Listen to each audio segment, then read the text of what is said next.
वाटेवरी संकटे सांडली, कष्टाची जाणीव तू दाविली, परीक्षा मानून अस्तित्व जाणून श्री गणेशा वंदूया.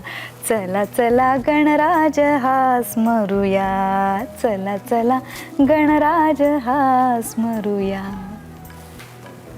असा हा गणराज आपण सगळे मिळून स्मरूया. श्री गणेश अवतरले आणि घरादाराचं वातावरणच बदलून गेलं.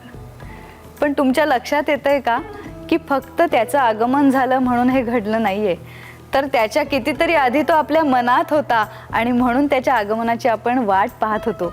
आणि आज हे संपूर्ण मंगलमय असं वातावरण झालं आहे. पण त्याचबरोबर आपण मनोरंजनासाठी सुद्धा एखादा विषय निवडतो, तो रंजन आणि अंजन या दोन्ही प्रकाराला साजेसा असायला हवाच. अशाच तर प्रतिक्रिया येत आहेत आपल्या भविष्यावर बोलू काही या कार्यक्रमासाठी. म्हणून भविष्यावर बोलू काही याच कार्यक्रमात स्वतः शरदजी आपल्याशी आज गप्पा मारणार आहेत श्री गणरायाला स्मरून आणि श्री गणरायाबद्दल.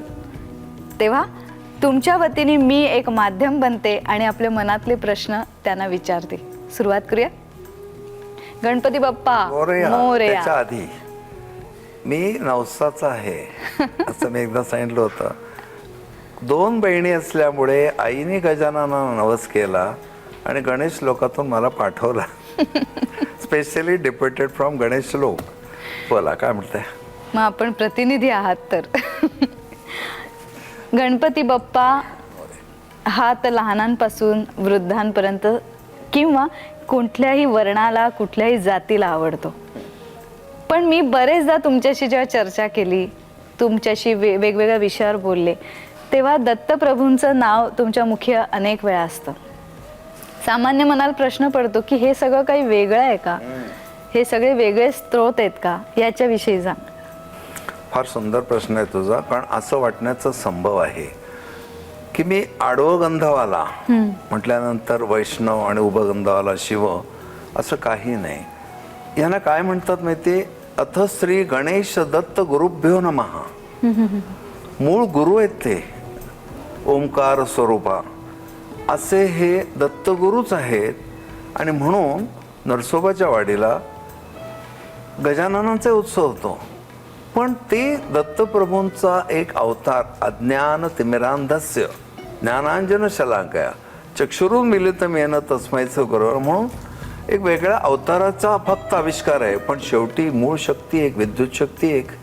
तिथून आली वेगळं फळ, इथून आली वेगळं फळ. इन्स्ट्रुमेंट मध्ये फरक आहे, शक्तीत नाही. आता तुम्हाला हे विचारलंस ना तर मला थोडंसं असं सांगावं असं वाटतं. कारण ह्या पेपर्समधून दुर्वाका वाहतात, गजाननाची स्वरूप, त्याचं मूळ, मग आफ्रिकेत तो कसा, हे सगळंच लिहिलं जाईल. मला काय पाहिजे, थोडंसं सामाजिक प्रबोधनाच्या बाबतीत यात्रा निघतात. अष्टविनायक, काही हरकत नाही. अष्टविनायक हा सिनेमा आला, त्याच्यानंतर खूपच अष्टविनायकाची महती वाढली. पण तुमच्या मनातच गणपती नाही आहे, तुम्हाला गणपतीचं स्वरूप माहिती नाही, त्याची कृपा अनुभवली नाही आहे, तो विघ्नहर्ता आहे, सगळ्या कार्यारंभी त्याचं स्मरण का करतात काहीच माहिती नाही, असे कोरडे तुम्ही गेलात अष्टविनायकाच्या यात्रेला. यात्रेकरू कमर्शियल असतात. फाट फाट फाट फाट, हा इकडे करा दर्शन, लगेच निघायचे जेवण. तुला वाटतं ह्या श्रम होतील का नाही फक्त.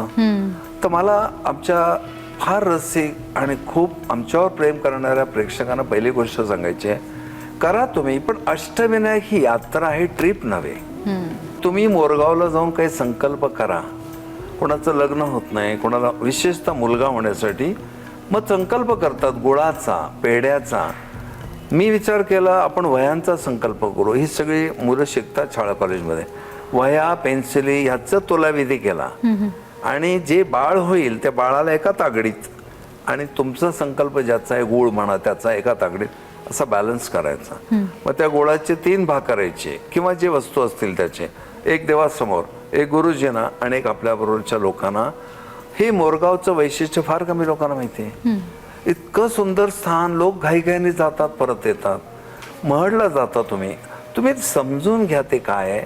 त्या प्रेमाने तुम्ही गेलात ते केवढा अनुभव येईल, हा मला जरा पहिल्यांदा म्हटलं तर मी आगाऊपणा केलाय एवढ्या मंगलमूर्तीच्या काळात, पण मला राहवत नाही. माझं जनता जनार्दनावर फार प्रेम आहे.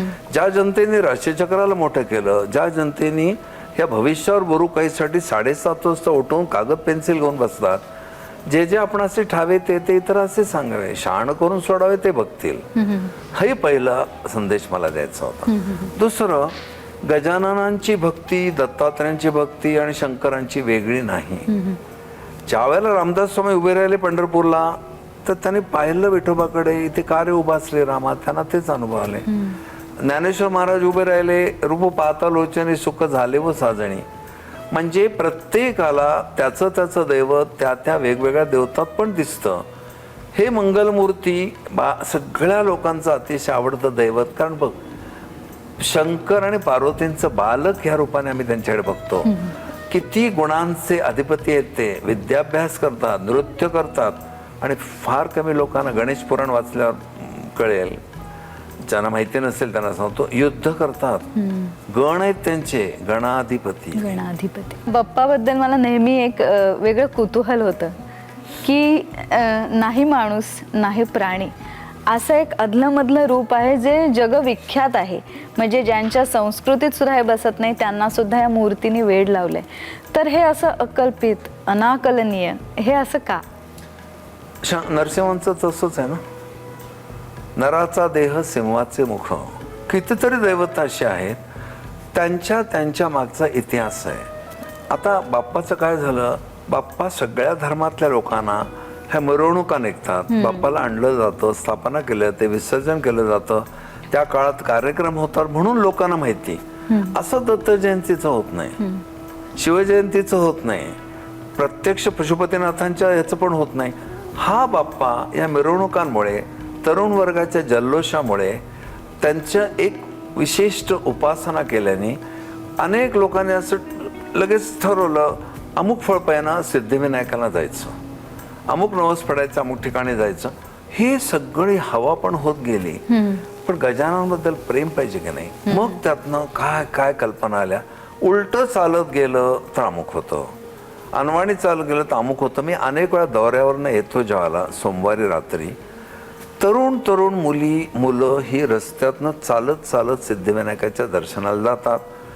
खरोखर त्यांची श्रद्धा आहे का हेतू त्यांनी जावं. पण त्यातले कित्येक मुलं अचकट विचकट हावभाव करत असतात. मग तुम्ही चालत जायचा काही संकल्प केला असेल, कारण आपण बाप्पा काय म्हणतील, अलीकडचा काळ असा आहे, पटकन तुम्हाला जाऊन दर्शन करता येताना तो वेळ समाजकार्यासाठी घाला, दुसऱ्या तुमच्या अभ्यासासाठी घाला. ही माहिती कोण देत नाही. एक तर एक ठराविक टेम्पो मेंटेन केला जातो. मला असं वाटतं त्यात थोडा बदल व्हावा. बरोबर. या श्रद्धेला म्हणूनच मी म्हणजे आपल्या कार्यक्रमाला सुद्धा रंजन आणि अंजन असं म्हटलंय. आणि गणपती बाप्पाला जाणून घेण्यासाठी आणखीन एक प्रश्न विचारते की आद्य पूजन केलं जातं, पण या बाप्पाला आम्ही सुपारीला सुद्धा बाप्पा समजून आम्ही ह्याची पूजा करतो.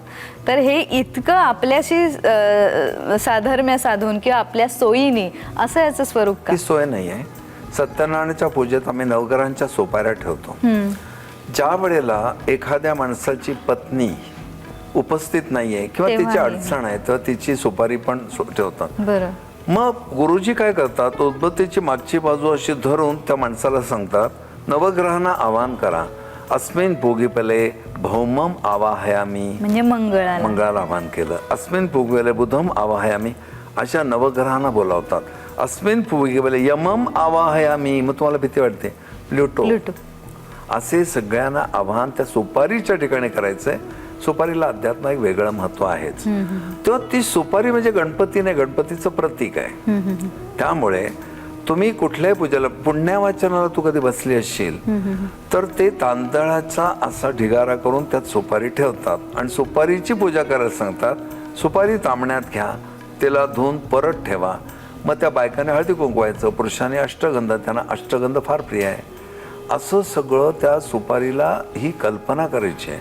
आता आम्ही बाप्पांची मूर्ती ठेवली. मूर्ती म्हणजे बाप्पा नव्हे.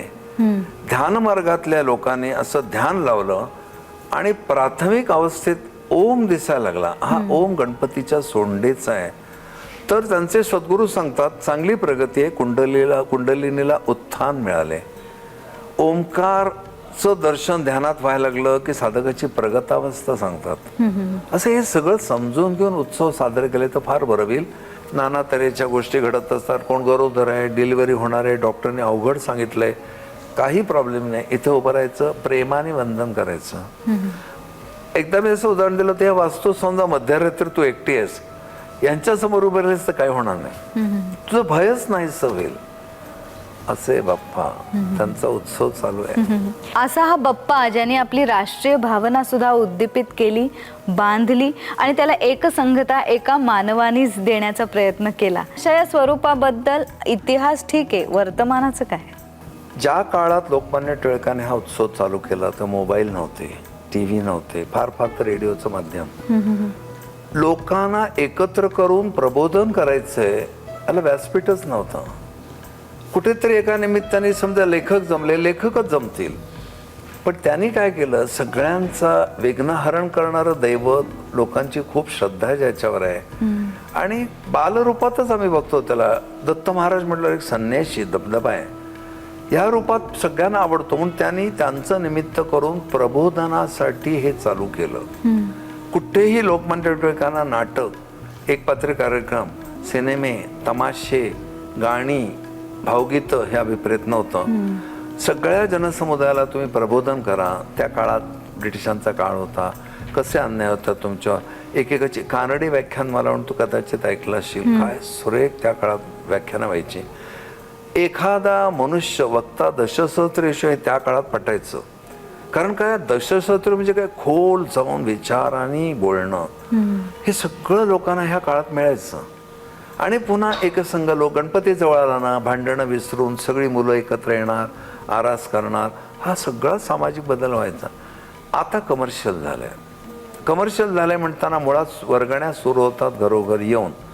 ठीक आहे, तुम्ही काही करताय विधायक कार्य तर लोक पण पैसे देतील, पण दमदाटी करणं, कित्येक वेळा तुम्हाला ठीक आहे आम्ही बघून घेतो, तुम्ही आज वर्गणी दिलेली नाही आहे, इथपर्यंत मजल जाते. मी पाहिले, सगळे असे नाहीत पण असं पण आहे. कधीतरी जर आपण संध्याकाळी जाऊन पाहिलं, बाप्पाची आरती झाली, काय कार्यक्रम होता तो झाला, पुढे काय करतात हे लोक, तर अनेक ठिकाणी पत्ते कुटत बसतात, काही ठिकाणी तर नको त्या अवस्थेत असतात. ही दृश्य चांगली नाहीत. एखादा मनुष्य कामावरून रात्री उशिरा येतो आणि म्हणतो चला बाप्पाचं दर्शन करू, आणि त्याचं स्वागत फार वाईट तऱ्हेने केलं जातं. प्राणप्रतिष्ठा केलेल्या मूर्तीसमोर तुम्ही जर मद्यपान करून पत्ते कुटत बसून जुगार खेळत असाल, भविष्य काळ अंधकारमय आहे. एखाद्याला वाटेल काय होतं असं म्हणू नका. ती शक्ती सहस्रशीर्षा सहस्रपुरुषा अनेक नेत्रांनी बघत असते. तर हे सगळीकडे असं नाही, काही ठिकाणी चांगलं वातावरण आहे, पण जेथे आहे त्याने बदललं पाहिजे. पुन्हा मला मोठं आश्चर्य काय वाटतं, नवसाचा गणपती म्हणून एक प्रचंड फॅड आले. तुझ्या घराजवळ छोटं गणपतीचं मंदिर आहे, तुझी खूप श्रद्धा आहे गणपतीवर, त्या मंदिरात तो सापडेल त्याला. आणि जिथे प्रचंड मोठं एक नावाजलं गेलंय, किती फूट उंच मूर्ती आहे, किती प्रकारचे हिरे लावलेत त्याला, चांदीचं सिंहासन केलंय. ज्या साईबाबांनी अतिशय कष्टाने गोरगरिबांची सगळी सेवा केली, अंगावर वस्त्राची फिकीर केले नाही, त्यांना चांदी सोन्याची आसनं हे कदाचित सामान्याला मोहत असतील. जाणकार म्हणतो हे बाबांचं हे स्वरूप नाही आहे. बाबा म्हणतो हल्ली मी शिर्डीत राहतच नाही, 5 किलोमीटर दुसरीकडे जाऊन राहिलोय, असा दृष्टांत एका भक्ताला झाला. गजानन म्हणतील मी ओंकार स्वरूप आहे, मंगल स्वरूप आहे, सगळ्यांनी जमा, विधायक कार्य करा, गोरगरिबांना मदत करा, समाजोपयोगी कार्य करा, ही तुमच्या आतली आत्मिक शक्ती वाढवा, संत पुरुषांना बोलव, हे लांबच राहिलं.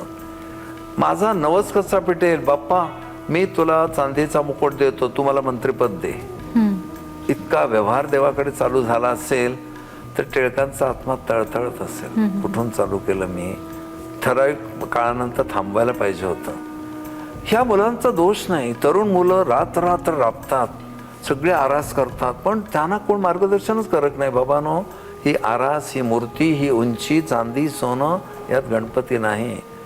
तुम्ही त्या काळात आणि कशाला चतुर्थी, गणेश चतुर्थीच पाहिजे, रोजच्या रोज गणपतीच्या उपासनेचे फायदेच आहेत.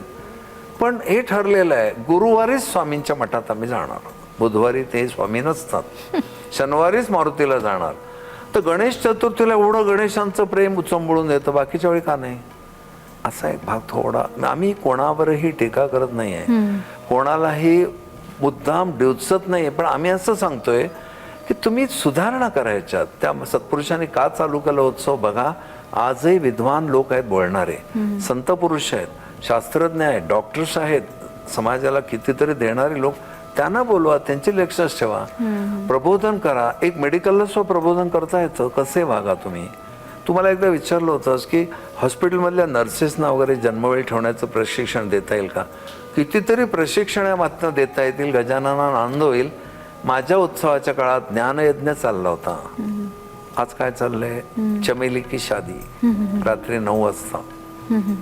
काय स्वरूप सॉरी, क्लेश होतात हे सगळं बघून. म्हणून जिथे छान उपासना चालली आहे, काही मागायचं नाही, देव माझा मी देवाचा, तिथे जावंसं वाटतं. आपण संपूर्ण या कार्यक्रमात जसं ग्रह नक्षत्र कुंडली यावर चर्चा केली, तसं कुठल्या राशीचा भाविक हा गणपतीला मनोभावे नमस्कार करेल, एक आपलं असं सहज म्हणून विचार. राशीचं बंधनच नाही त्याला.